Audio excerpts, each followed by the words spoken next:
हिमांशु, मेरा सवाल यह है कि क्या बांग्लादेश के हिंदुओं को लेकर भी सेलेक्टिव अप्रोच अपनाया जा रहा है? और खासकर ये वेस्ट बंगाल के प्रोटेस्ट को लेकर मैं आपसे बात करना चाहता हूं। अब वेस्ट बंगाल में प्रोटेस्ट क्यों कर रहे हैं, कोलकाता में प्रोटेस्ट क्यों कर रहे हैं? देखिए, मैं ये कहना चाह रहा हूं कि प्रोटेस्ट जो है सिर्फ कोलकाता में नहीं पूरे देश में होना चाहिए। हमने दिल्ली में भी प्रोटेस्ट किया है, हमने कोलकाता में भी प्रोटेस्ट किया है, और अगर हमारी बन पड़ी तो हम बांग्लादेश की सीमा तक प्रोटेस्ट करेंगे कि ये जो लोग गलत कर रहे हैं हमारे साथ, हमारे हिंदू भाई बहनों के साथ कर रहे हैं, जितने भी सेक्युलरिज्म के सूरमा हैं ये आज शांत बैठे हैं, इन सबको जगाने के लिए हम प्रोटेस्ट कर रहे हैं। अगर एक एक कुछ भी हिंदू धर्म के अलावा किसी भी इंसान को इतनी सी भी चोट या कोई समस्या पहुंचती है तो पूरा देश खड़ा हो जाता है सामने। हमारे हिंदू भाइयों के दिल पे इतनी चोट पहुंच रही है, हमारे धर्म गुरुओं के को जो है देशद्रोह के केस में झूठा फंसाया जा रहा है। ये बहुत ही दयनीय कंडीशन है, बहुत ही दयनीय स्थिति है। इसका हम पूर्ण जोर विरोध करते हैं और हम हर जगह करेंगे, और जो इस विरोध में रोके वो हिंदू विरोधी है मेरे हिसाब से।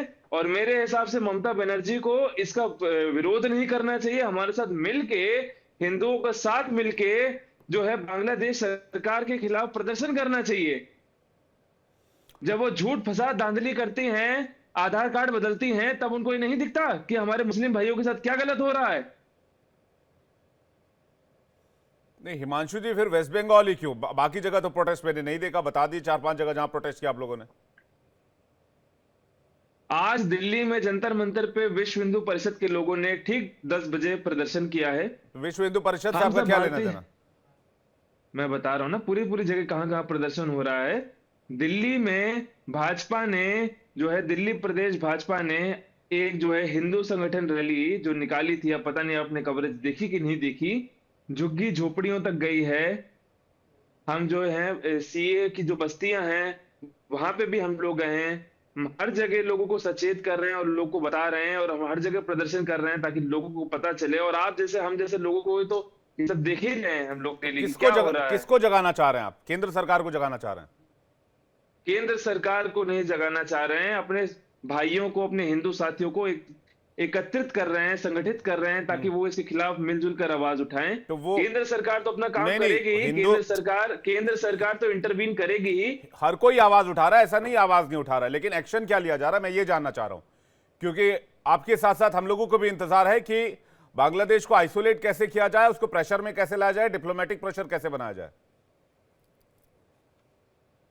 देखिए, ये तो फॉरेन पॉलिसी जो है, अब देखिए बांग्लादेश जो है हम पर 3-4 चीजों के लिए पूरी तरीके से निर्भर है, जो कि है गेहूं, चावल और कॉटन। अब ये तो देखना पड़ेगा, हमारे माननीय मोदी जी कुछ तो करते हैं, उसका बहुत तो पूरी तरह से मिला है, आश्वासन मिला है कि कुछ बड़े स्टेप्स लिए जाएंगे इसके लिए। और हम हमेशा अपने हिंदू भाइयों के लिए हमेशा खड़े हैं और खड़े रहेंगे जीवन में। ठीक है, आप कह रहे हैं कि, लेकिन आपके कॉन्फिडेंस ऐसा लग नहीं रहा, थोड़ा सा हिला हुआ लग रहा है आपका कॉन्फिडेंस। मैं पूरे कॉन्फिडेंस से बोल रहा हूं कि हम खड़े हैं, खड़े रहेंगे और खड़े रहे थे। हिंदू भाइयों के लिए हमेशा खड़े रहेंगे, हम पूरे देश के लिए खड़े हैं और खड़े रहेंगे। जी, यश हमारे साथ जुड़ गए, उनका रुख करें, लेकिन उससे पहले मैं डॉक्टर रेणु कीर के पास जा रहा हूं, वीएचपी की प्रवक्ता हैं। रेणु जी, विश्व हिंदू परिषद की भूमिका इस मामले में बहुत इंपॉर्टेंट हो जाती है, और चूंकि नाम विश्व हिंदू परिषद है तो वर्ल्ड लेवल की ऑर्गेनाइजेशन है। हिंदुओं की जो हालत है बांग्लादेश में, उसमें वीएचपी क्या रोल अदा कर रहा है अभी? बिल्कुल, देखिए, सबसे पहले तो विश्व हिंदू परिषद एक सामाजिक संगठन होने के नाते जिस तरीके से मानव अधिकारों का उल्लंघन बांग्लादेश में और बांग्लादेश की सरकार की नाक के नीचे वहां के कट्टरपंथियों द्वारा किया जा रहा है, हम उसकी पुरजोर क्रिटिसिज्म करते हैं, आलोचना करते हैं। और जहां तक बात है कि हमारी भूमिका की, तो ना केवल हम राष्ट्रीय स्तर पर इस मानवाधिकार के उल्लंघन के प्रति एक जन चेतना जागृत करने की कोशिश कर रहे हैं, वहां पे हमारे अपने हिंदू भाइयों से लगातार संपर्क है, हमारा उनको पूरी तरीके से संपर्क है, सहयोग है। और साथ ही साथ हम इस पूरे प्रक्रिया में राष्ट्रीय से अंतरराष्ट्रीय स्तर पर, जैसा कि विश्व में कहीं पर भी जब अल्पसंख्यकों के साथ या किसी भी कौम के साथ किसी भी तरीके के मानव अधिकार का दुराचार किया जाता है, उनके मानव अधिकार का उल्लंघन किया जाता है, तो पूरी विश्व जो कम्युनिटी है, जो इंटरनेशनल कम्युनिटी है, उनके समर्थन में खड़ी हो जाती है। तो कहीं ना कहीं पूरे विश्व में हम हिंदू भाइयों को भी और इंटरनेशनल गवर्नमेंट को भी, चाहे वो यूएनओ हो या जो भी इंटरनेशनल प्लेयर्स हैं, इस तरीके के प्रदर्शनों के माध्यम से, डायलॉग के माध्यम से, एक तरीके से इस जिस तरीके की कट्टरपंथी एक प्रक्रिया अंजाम दी जा रही है बांग्लादेश में हिंदुओं के खिलाफ, हम उसको पूरे विश्व के सामने लाने का प्रयास कर रहे हैं। लेकिन इसमें तो बहुत मामला ऐसा लग रहा है कि वीएचपी बहुत प्रोग्रेसिव नहीं है, बहुत स्लो चल रहा है मामला, क्योंकि बांग्लादेश से तस्वीर आ रही है वो हृदय विदारक है, परेशान करने वाली है। लोग देख रहे हैं, परेशान हो रहे हैं, और इस बात को लेकर परेशान हो रहे हैं कि भाई वहां पर टेररिस्ट ऑर्गेनाइजेशन को खुली छूट मिली हुई है हिंदुओं को मारने की। देखिए, हम एक लोकतांत्रिक प्रक्रिया में, हम एक संवैधानिक प्रक्रिया में विश्वास करते हैं। हम जिहादी मानसिकता की में विश्वास नहीं करते हैं कि तुरंत जाओ और गोला बारी करके एक समुदाय के खिलाफ आप बिल्कुल जान मान की हानि कर दो। हम एक बहुत लोकतांत्रिक तरीके से, संवैधानिक तरीके से, शांतिपूर्ण तरीके से इस पूरे जंजाल को, इस पूरी अमानवीय घटना को निपटाने का प्रयास करें। और मुझे लगता है कि बहुत ही जल्द हम वहां पे शांति बहाल करने में अंतर्राष्ट्रीय स्तर पर भी, माध्यमों से भी और अपने माध्यम से भी करने में सक्षम होंगे, सफल होंगे। नहीं, ये मामला तो जब अगस्त में शुरू हुआ उसके बाद से अभी तक आप लोग इस प्रोसेस को समझ नहीं पाए, पूरा नहीं कर पाए। वीएचपी की रणनीति क्या है? ये 1 साल और इंतजार करना चाहते हैं? आप क्या चाहते हैं कि विश्व हिंदू परिषद या हिंदू समाज भी कट्टरपंथी जो मुसलमान समाज है उसकी तरह हिंसक हो जाए? आप मुझे बताइए, आप हिंदू समाज से क्या एक्सपेक्ट करते हैं? हम भी मुसलमान समाज जो कट्टरपंथी आतंकवादी समाज है उनकी तरह एक आतंकी रास्ते पे चल उठे, या एक शांतिपूर्ण तरीके से, एक डायलॉग के माध्यम से, एक संवैधानिक माध्यम से शांति बहाल डायलॉग करने किसके का साथ? प्रयास किसके साथ? करें? बांग्लादेश की सरकार के साथ डायलॉग स्थापित करेंगे? सही रास्ता क्या होगा? नहीं, मैं कह रहा हूं आप डायलॉग के माध्यम से कह रहे हैं, किसके साथ डायलॉग स्थापित करना चाहते हैं? बांग्लादेश की सरकार के साथ? बिल्कुल, बांग्लादेशी सरकार के साथ भी, जो अंतरराष्ट्रीय प्लेयर्स हैं, जो इस मानवाधिकार के क्षेत्र में एक नहीं तो कौन? वीएचपी? ये डायलॉग वीएचपी करेगी? वीएचपी अपनी सरकार पर भी इस तरीके का एक डायलॉग स्थापित करने की ठीक है, कोशिश करे। मैं वही कह रहा हूं कि इस तरह के प्रोटेस्ट में और तेजी आनी चाहिए। वीएचपी को और प्रेशर लगाना चाहिए और प्रोटेस्ट करना चाहिए। मैम, मेरी बात सुन लीजिए, मैं कह रहा हूं वीएचपी को और प्रोटेस्ट करना चाहिए और प्रेशर लगाना चाहिए सरकार के ऊपर। यश कुछ कहना चाह रहे हैं, प्रवक्ता कांग्रेस पार्टी, उसके बाद वापस आपके पास आ रहा हूं। कर्नल शैलेंद्र भी कुछ कहना चाह रहे हैं। सर, मैं 1 सेकंड कांग्रेस का रिएक्शन ले लूं, फिर आपके पास आता हूं। यश। विवेक जी, जब से दुनिया में कूटनीति है, राजनीति है और देशों के बीच में संचार है, कम्युनिकेशन है, तब से लेके आज तक किसी भी देश के किसी भी व्यक्ति की सुरक्षा या किसी धर्म की सुरक्षा जो सबसे ज्यादा निर्भर करती है वो है कूटनीति पर।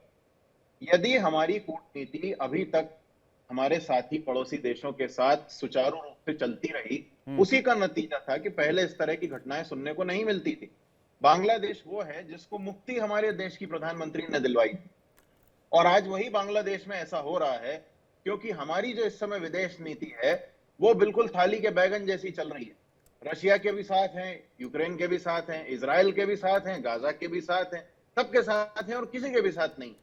आज ये जो हिंदुओं पर अत्याचार हो रहा है, और यहाँ पे विश्व हिंदू परिषद बैठा हुआ है बात करने के लिए, जिनके पास कोई जवाब नहीं, बीजेपी के पास भी नहीं। ये इसलिए है क्योंकि आधिकारिक रूप से कोई रणनीति नहीं है, बांग्लादेश से कोई बातचीत नहीं है।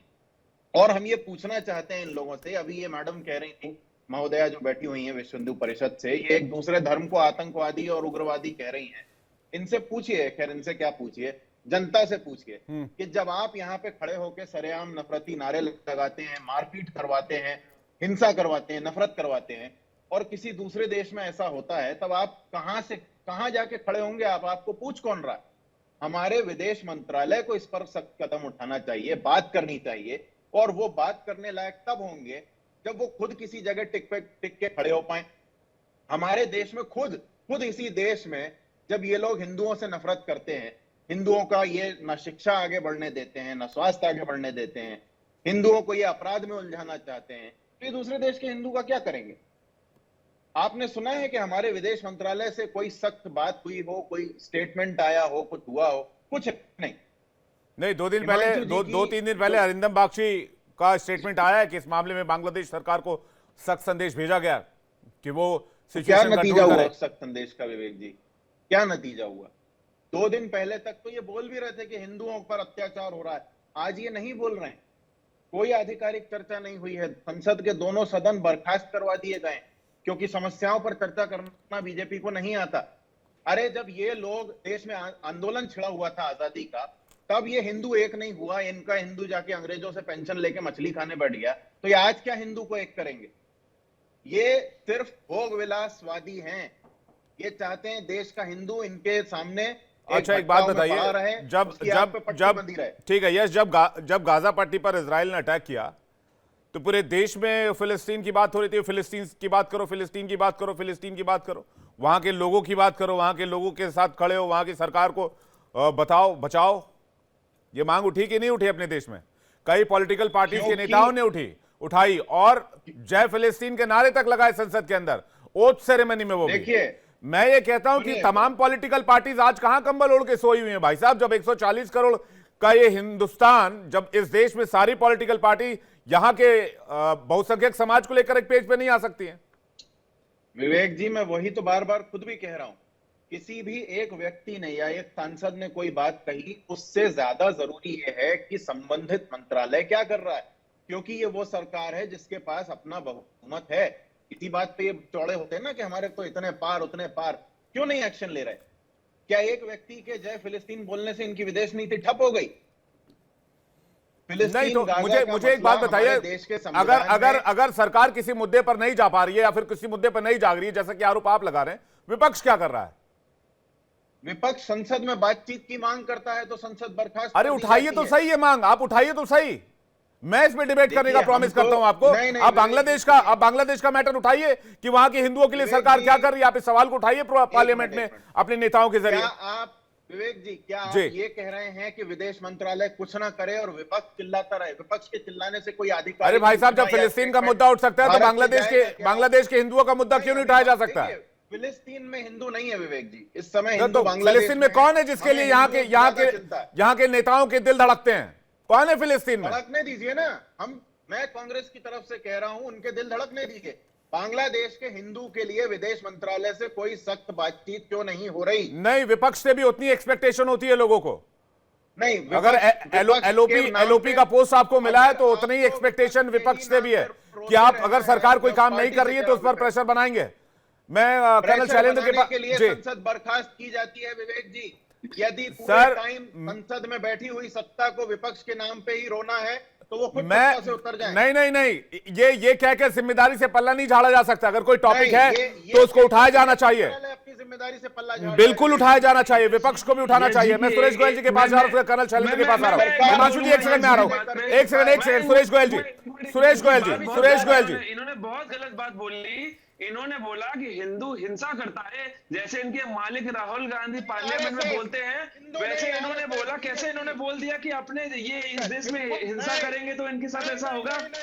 कैसे ये जी ने ऐसा बोल दिया कि अपने देश में ये हिंसा करेंगे, प्रोटेस्ट करेंगे तो वहां भी ऐसा होगा? हिंदू के खिलाफ। नहीं, क्या ये बांग्लादेश के समर्थन में बात कर रहे हैं? क्या तुम बांग्लादेश के समर्थन में बात कर रहे हो? ये बताइए। इन्होंने ये कैसे बोल दिया कि इनके साथ ये यहाँ पे हिंसा कर रहे हैं तो वहां पे इनके साथ हिंसा होगी? आपने कुछ नहीं किया हिंदू के लिए। आपने ऐसा कैसे, पहले बताइए, आपने हिंदुओं के बारे में ऐसा कैसे बोल दिया कि ये यहाँ हिंसा करेंगे तो इनके साथ वहां ऐसा होगा ही होगा? ये आपने कैसे बोला? पहले बताइए, आपने ये कैसे बोला कि ये यहाँ पे ऐसे करेंगे तो इनके साथ वहां पे होगा? यहाँ पे क्या होता है मुस्लिमों के साथ? क्या गलत होता है? कुछ नहीं है। क्या गलत हो रहा है यहाँ पे? इंस्टेंस बताइए मुझको, इंस्टेंस बताइए मुझको। बात बांग्लादेश की हो रही है। क्या हो रहा है यहाँ पे? मैं सुरेश गोयल जी के पास जा रहा हूँ, उसके बाद हिमांशु जी आपके पास आ रहा हूँ। एक सेकंड वेट कीजिएगा डॉक्टर हिमांशु या श्रीवास्तव, एक एक करके वेट कीजिए। मैं गोयल जी के पास आ रहा हूँ। गोयल जी, क्या सोल्यूशन नजर आता है? एक सेकंड रुक जाइए आप दोनों। मैं हिमांशु जी, एक सेकंड में आ रहा हूँ, आप अपना काउंटर रख दीजिएगा, मैं जब आपके पास आऊंगा। सुरेश गोयल जी के पास जा रहा हूं। गोयल जी, हिंदुस्तान इस वक्त क्या करे? या वो कदम उठाए जा रहे हैं? देखिए, कूटनीति में ये नहीं होता है कि आज आपसे एक उठाया चक्की का पार्ट और गेहूं पीसना शुरू कर दिया, ऐसा नहीं होता है। मेरे ख्याल इससे पहले हमारी एक शायद जो बीएचपी की जो लीडर है वो बता रही थी कि कूटनीति में हमेशा काम सोच समझ करके धीरे धीरे होता है कि पॉलिसी क्या है। और अभी तक जो मैंने देखा है यहाँ पर डिस्कशन हुआ है, वहां पॉलिसी की बात मेरे को कम सुनाई दी है। वहां पर मेरे को ये ज्यादा सुनाई दे रहा है कि बांग्लादेश के हिंदुओं के खिलाफ हिंसा हो रही है और यहाँ पर हिंदुओं के खिलाफ क्या हो रहा है और मुसलमान के खिलाफ क्या हो रहा है। मेरे ख्याल है बांग्लादेश के सिलसिले में हमें हिंदू मुसलमान को देखने के अलावा ये देखना पड़ेगा कि बांग्लादेश में अगर ऐसी वारदातें हो रही हैं जिससे कि हमारी सुरक्षा को खतरा पैदा हो रहा है, और अगर वहां पर एक माइनॉरिटी के खिलाफ, हिंदू माइनॉरिटी के खिलाफ इस तरह की वारदातें हो रही हैं, तो उसके दो बड़े खतरे मेरे को सामने आ रहे हैं। एक तो यह है कि काफी सारी जो पॉपुलेशन वहां पर माइनॉरिटीज की है, हिंदू की है, वो ये हो सकता है कोशिश करें कि हिंदुस्तान की तरफ पलायन करें। और ऐसा इसका एक नतीजा ये होगा कि जो डेमोग्राफिक प्रेशर है यहाँ पर, उसके ऊपर बहुत ज्यादा जोर पड़ेगा और कि यहाँ पर एक तरह से जो भी एक्सप्लोजिव सिचुएशन होगी कि उनको सुरक्षा देना है, खाना पीना करना है, काफी सारी चीजें होती हैं। आपको याद होगा जब 1971 में बांग्लादेश से 10 मिलियन लोग भारत में आए थे, तो हमको टैक्स लगाने पड़े थे और उनको खाना पीना देने के लिए। तो हमें जो भी कदम उठाना है वो सोच समझ के उठाना है कि हिंदू मुसलमान का नहीं, एक ही सिलसिला हो रहा है जो भारत की सुरक्षा को खतरा पैदा कर रहा है। उसका एक तो जो माइनॉरिटीज है उसका है, और दूसरा ये है कि जो बांग्लादेश में भी जो सरकार बन रही है मोहम्मद यूनुस की लीडरशिप के नीचे, अगर वो एक फंडामेंटलिस्ट इस्लामिक जिहादिस्ट है, फंडामेंटलिस्ट है, लेकिन मैं इसमें रिलीजन का रंग ना ले करके मैं ये कहूंगा कि पाकिस्तान से सपोर्टेड है, पाकिस्तान से उनके लिंक्स बनते जा रहे हैं, और जो पाकिस्तान की एक जिहाद वाली नीति जब बांग्लादेश में भी शुरू हो जाएगी, तो बांग्लादेश और पाकिस्तान दो हमारे ईस्ट और वेस्ट में, और नॉर्थ में चीन, एक खतरा हमारे लिए बहुत बढ़ जाएगा। ये तो ये हमारे हित में है कि बांग्लादेश की सरकार कोई ऐसी पॉलिसी ना अपनाए जो कि भारत की सुरक्षा के खिलाफ हो। और ये बातचीत, प्रेशर भी चाहिए, इसके लिए बातचीत भी चाहिए। Pressure, I am quite sure कि हमारा विदेश मंत्रालय, हमारी सरकार सब मिलकर के, जिक्र हो रहा था कॉटन का, जिक्र हो रहा था गेहूं का, तो काफी सारी चीजें ऐसी हैं जिससे कि प्रेशर बन सकता है। लेकिन प्रेशर का भी मतलब ये हो सकता है कि प्रेशर हमने बनाना शुरू किया और जैसे कि नेपाल में हुआ कि अच्छा आप नहीं करेंगे, हम चीन के पास चले जाते हैं, आप हमको सुरक्षा नहीं देंगे, हम चीन से एरोप्लेन ले लेंगे। तो हमें ये भी कोशिश करनी होगी कि जो पासा खेल रहे हैं वो पासा हमारे साथ से उल्टा ना हो। पर $103 बिलियन का कर्ज बैठा हुआ है सर, और जी हाँ बिल्कुल, क्या आप सही कह रहे हैं, कर्ज बैठा हुआ है जी। लेकिन अगर कर्ज बैठा हुआ है तो कर्ज भी जो बैठा हुआ है वो ये है कि भारत से जो व्यापार हुआ है उसकी पेमेंट नहीं हुई है, बिजली का जो बिल का पेमेंट है वो नहीं हुआ है, मैं मानता हूं। लेकिन बात ये है कि अगर हम कहें कि आप $103 बिलियन आप दे, तो जैसे कि पाकिस्तान कहता है कि हमको अगर IMF से मदद मिलेगी तो हम चीन से लेंगे, चीन दे पाएगा नहीं दे पाएगा वो बात अलग है, नेपाल दे पाएगा नहीं दे पाएगा वो बात अलग है। जी सर, ये तो डिप्लोमेटिक चैनल्स कब तक काम करेंगे सर ये तो पता नहीं, लेकिन वहां 1,31,00,000 हिंदुओं की जान हर पल खतरे में, वो उनको डर लग रहा है। और अभी कल मेरी बांग्लादेश के एक हिंदू से बात हो रही थी, कह रहे हैं मॉब जस्टिस चल रहा है, शुक्रवार को मॉब जस्टिस होता है, यहाँ निकलते हैं घरों से मॉब जस्टिस करते हैं। मैं तो कह रहा हूं बांग्लादेश को आइसोलेट कर दीजिए 3 तरफ से, और उसके नीचे सिर्फ सी एरिया रह जाएगा आने जाने के लिए, फिर उनकी अकल ठिकाने आएगी। ये आप मेरे से कह रहे हैं? जी, मैं ये सवाल मेरा कर्नल शैलेंद्र से है सर, मैं आ रहा हूं आपके पास। सुरेश जी जी मैं सवाल का जवाब दूं? बिल्कुल सर, मैं माफी चाहूंगा, आपके पास आने में थोड़ा वक्त लगा। मैं ये कह रहा हूं 3 तरफ से तो हिंदुस्तान का ही बॉर्डर है ना सर।